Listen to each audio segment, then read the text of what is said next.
मुख्यमंत्री एकनाथ शिंदेंसोबतची अंगणवाडी सेविकांच्या शिष्टमंडळाची बैठक निष्फळ ठरली। रात्री तब्बल 2 तास चाललेल्या बैठकीत तोडगा निघू शकला नाही, त्यामुळे रिकाम्या हातांनी शिष्टमंडळ वर्षा बंगल्यातून बाहेर पडलं। मानधनात वाढ करावी, पेन्शन आणि ग्रॅज्युटीचीही त्यांची मागणी आहे, ती पूर्ण न झाल्याने अंगणवाडी सेविकांचा संप सुरूच राहणार आहे।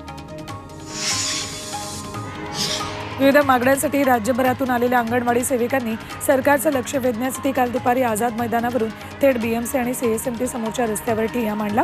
त्यामुळे काही काळ वाहतूक कोंडी झाली, तर उद्धव ठाकरेंनी थेट आझाद मैदानात येत या आंदोलनाला पाठिंबा दर्शवला। पीडित अंगणवाडी सेविकांनी खासदार सुप्रिया सुळेंची भेट घेतली।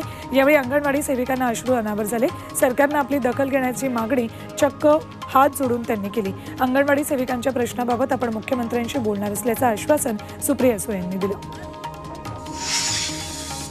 अमृत नोनी आर्थो प्लस ये एक प्रूवन फॉर्मूला है। इसमें मौजूद नोनी फल के गुण और आयुर्वेदिक जड़ी बूटियां शरीर को जरूरी पोषक तत्व देने के साथ साथ हड्डियों और जोड़ों के घिसने, उनमें होने वाले सूजन और दर्द को रोकने में मदद करता है। दर्द मुक्त जीवन के लिए अमृत नोनी आर्थो प्लस।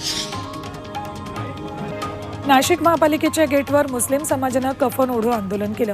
शहरातल्या नानिवली आणि वडाळा गाव शिवाराची जागा मुस्लिम दफनभूमीसाठी पालिकेनं राखीव ठेवली आहे। मात्र वेळोवेळी निवेदन देऊनही महापालिका प्रशासन दखल घेत नाहीये, त्यामुळे आता दफनविधीसाठी जागा न दिल्यास बेमुदत उपोषणाचा इशारा आंदोलकांनी दिला। अहमदनगरमधील नगर अर्बन बँकेच्या ठेवीदारांनी नगर पुणे महामार्गावर रास्ता रोको आंदोलन केलं। काही महिन्यांपूर्वी आरबीआयनं परवाना रद्द केल्यानं बँकेत ठेवी असलेल्या खातेदारांच्या ठेवी अडकल्यात, त्यामुळे पैसे लवकरात लवकर मिळवण्यासाठी हे आंदोलन करण्यात आलं।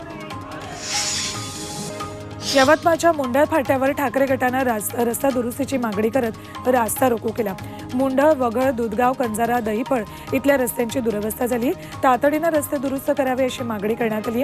यावर बांधकाम अभियंत्यांनी आंदोलनस्थळी येऊन तातडीनं डांबरीकरणाचं आश्वासन दिलं।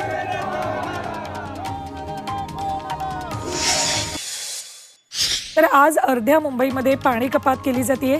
महापालिकेच्या पवई वेंचुरीतल्या अप्पर वैतरणा आणि वैतरणामधल्या 900 मिलीमीटर व्यासाच्या जलवाहिनी जोडणीमध्ये गळती सुरू आहे, त्याची दुरुस्ती केली जाणार आहे। त्यामुळे आज आणि उद्या पाणी येणार नाहीये, त्यासाठी अर्ध्या मुंबईत 10% पाणी कपात केली आहे।